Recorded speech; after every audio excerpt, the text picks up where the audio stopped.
Friends, today we will discuss about the HPLC method development. The HPLC method development involves various steps.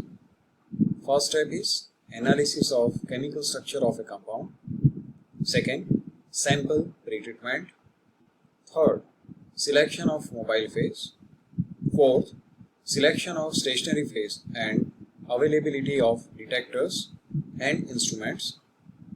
5. Method validation. And 6.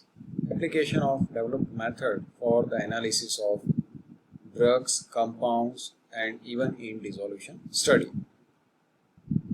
The first step is analysis of chemical structure of a compound.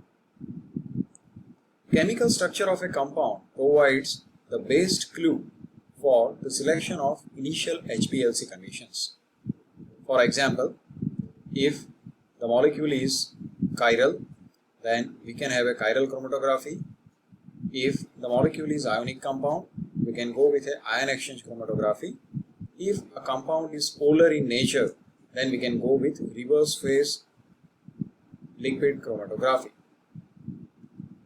The another important point is molecular weight of a compound. It can also help in the selection of chromatographic separation principles. Suppose your compound is high molecular weight. If it is a macromolecule or proteins or biomolecules, the separation of these compounds can be carried out by size exclusion chromatography. If your compound is low molecular weight, it has a molecular weight less than 500 Dalton, in such condition, normal phase chromatography or reverse phase chromatography can be preferred. The third parameter is a polarity of a compound. If a compound is a polar molecule, reverse phase HPLC is the best method, and if your compound is non-polar molecule, then normal phase chromatography can be preferred. Here, what is reverse phase chromatography? In reverse phase chromatography, your stationary phase is non-polar and your mobile phase is polar. So that helps in the illusion of polar molecule. While in normal phase chromatography, your stationary phase is polar and your mobile phase is non-polar. The another important parameter of a molecule is ionization constant. It is also called as a pKa value. As per the Henderson-Hasselbalch equation, pH is equal to pKa plus log salt upon acid, where salt is called as ionized form of a compound and acid is called as an unionized form of a compound. So if we know the pKa value of a compound, it is easy to predict that at a particular pH whether the compound will remain in ionized form or unionized form, and that will help you to identify whether your compound will get eluted faster or it will get eluted later. If the pH of the mobile phase is 2 pH unit less than the pKa value, for example, the pKa value is 4 and your pH of the mobile phase is 2, in that condition, the molecule remains in an unionized form. So it will get eluted later. And if the pH of the mobile phase is 2 pH unit higher than the pKa value, the molecule remains in ionized form. So in such condition, molecule will get eluted faster. Many a times, we need to consider the pKa value, because if we keep the pH of the mobile phase same as that of pKa value, in that condition, our compound remains in half ionized and half unionized form, and due to that there are chances of peak broadening, band broadening, or even we may get a multiple peak or splitted peak. So we need to take care to adjust the pH of the mobile phase based on the pKa value of the compound. So the selection of the mobile phase pH is important parameter in the separation of a compound. The another parameter related to a compound is log P value. Log P value is also called as partition coefficient of a compound between octanol and water, and it indicates that the molecule is whether hydrophilic or hydrophobic. If log P value is higher, which means that your drug is getting partition in favor of octanol, which means it is hydrophobic in nature. Log P value mainly affects the solubility of a compound. The another important parameter is solubility of compound in a solvent, whether your compound or a drug is soluble in a solvent or not. The solubility of sample in commonly used solvent is important, otherwise it may lead to solvent incompatibility, immiscibility between different solvents. Many a times it may happen that due to this solvent incompatibility there are chances of buffer precipitation in the mobile phase. So we need to consider these points. So these are various points related to the structure of a compound. Now moving to the second part is sample pretreatment. Compound or samples that are available for the analysis requires certain amount of pretreatment to achieve detectability, to minimize the matrix effect, and to stabilize an unstable analyte. Detectability can be improved in a different way.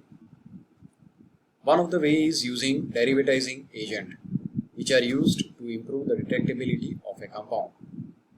This derivatization can be performed as pre-column or a post-column derivatization. Derivatization involves chemical treatment of a compound or a drug with derivatizing agent so that its detectability are improved. Some examples of derivatizing agents used are, for example, if the functional group is carboxylic acid, the derivatizing reagent used is para-nitrobenzyl NN diisopropyl isourea. For alcohols and phenols, dinitrobenzyl chloride can be used as derivatizing reagent. The derivatizing agent used must have certain characteristics. It must be stable, it should be non-toxic. The reaction between derivatizing agent and a compound or a drug must be stoichiometric, and it should react with the compound readily.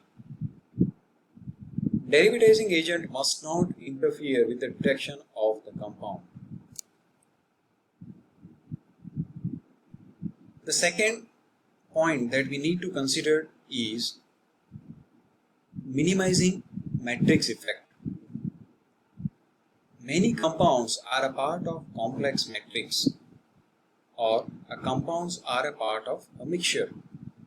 So we need to isolate the compound to be analyzed from this matrix. These mixtures may be mixture of different compounds. Compound is present in plasma, blood, urine, saliva, etc. So it is necessary to remove interference from the matrix component, which can be achieved in a different way.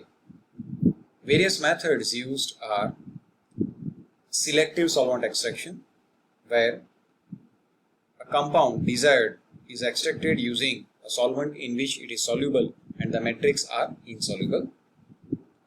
The second method that can be used to extract drug from plasma or blood is protein precipitation using organic solvents, metals, etc. Proteins are precipitated and drug is extracted using organic solvent.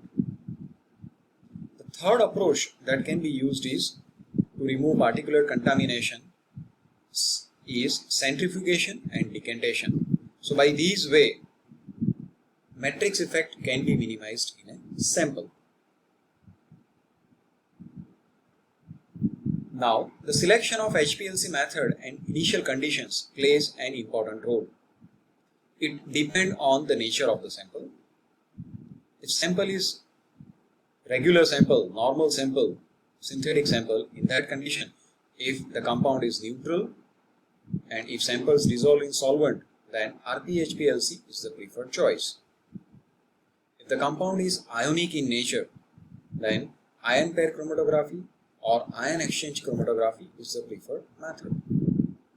For some special samples like biomolecules, chiral molecules, enzymes and antibodies, another methods are used. Like for biomolecules and proteins, we can have a size exclusion chromatography which preserves the native structure of biomolecules. For the separation of chiral molecules, chiral chromatography can be used, and for the enzymes and antibody separations, affinity chromatography can be preferred.